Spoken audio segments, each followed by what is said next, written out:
যে ঝিনাইদহ মুজিব চত্বরটি কীভাবে ভাঙচুর হয়েছে।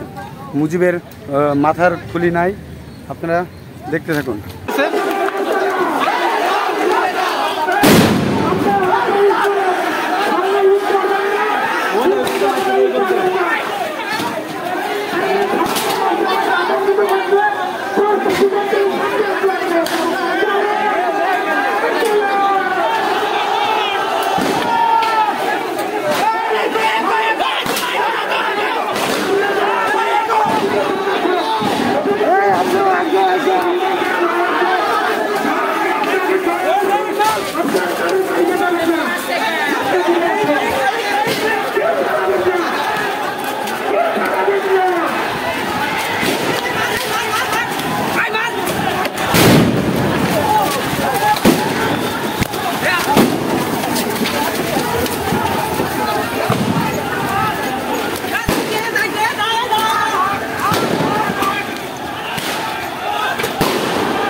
আপনারা দেখতে পাচ্ছেন পুলিশ এবং ছাত্রদের সঙ্গে পাল্টা হামলা হচ্ছে।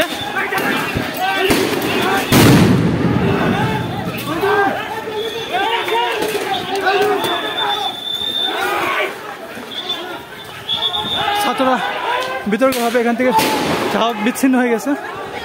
আপনারা দেখতে পাচ্ছেন পুলিশের পিছনে সাধারণ ছাত্ররা ধাওয়া করে দিচ্ছে। পুলিশ সদস্য একজন আহত হয়েছে, ডিবির একজন আহত হয়েছে। এদিকে ছাত্ররা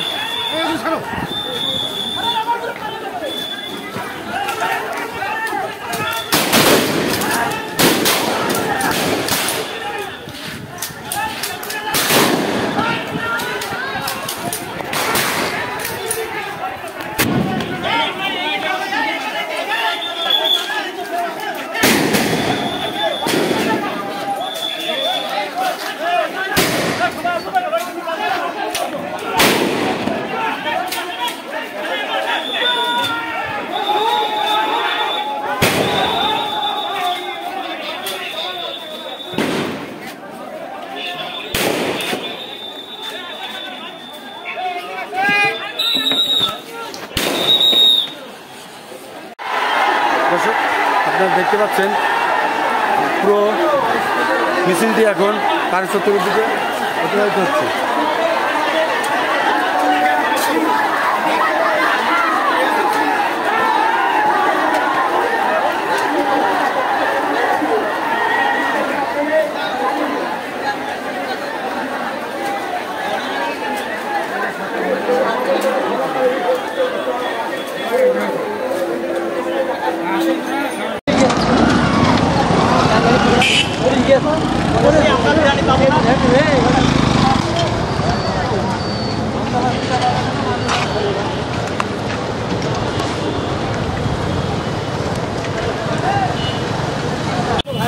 প্রিয় দর্শক, আপনাদেরকে দেখানোর চেষ্টা করছি এই যে আমাদের ঝিনাইদহ মুজিব চত্বর, এখানে একটি ভাঙচুর হয়েছে। দেখেন মুজিবের ইটা সম্পূর্ণ ভাঙচুর করে দিছে।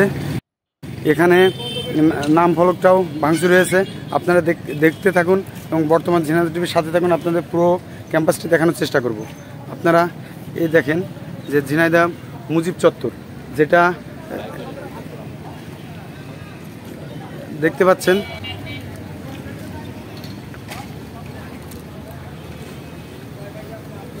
দর্শক, আমরা এখন অবস্থান করছি ঝিনাইদহ মুজিব চত্বরে। সেই ৭১ প্রেরণার মুজিব এর মাথার এটা ভাঙচুর হয়েছে, পুরোটাই ভাঙচুর করছে। আপনারা আমাদের সাথেই থাকুন, আপনাদের পুরো ক্যাম্পাসটি দেখানোর চেষ্টা করব। যে দর্শক,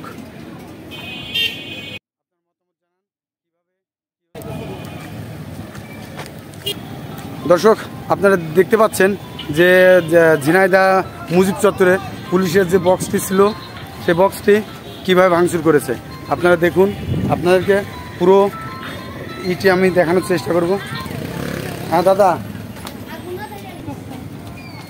দর্শক, আপনারা দেখতে পাচ্ছেন এই যে ঝিনাইদহ ট্রাফিক যে পুলিশ বক্সটি ছিল, সেই বক্সটি কীভাবে ভাঙচুর হয়েছে।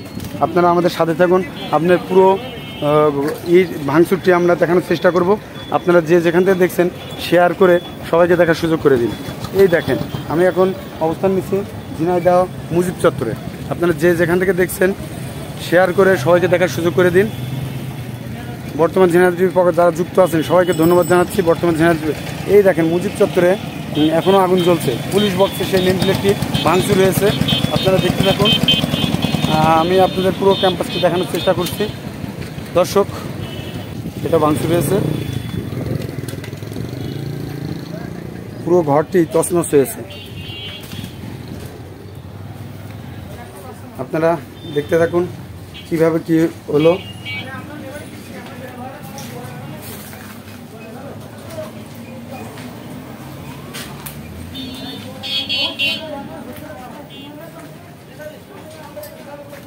পুরো ঘরটি আপনাদের দেখানোর চেষ্টা করলাম। এখানে যে কারেন্ট ছিল কারেন্টটা বিচ্ছিন্ন হয়ে গেছে। আপনি দেখতে পাচ্ছেন যে কি পরিবেশ। এই যে ভাঙচুর, পাশের যে অফিসগুলো ছিল সেটাও ভাঙচুর হয়েছে। আপনারা যে যেখান থেকে দেখছেন শেয়ার করে সবাইকে দেখার সুযোগ করে দিন। এখন আমি অবস্থান করছি ঝিনাইদহ প্রাণকেন্দ্র।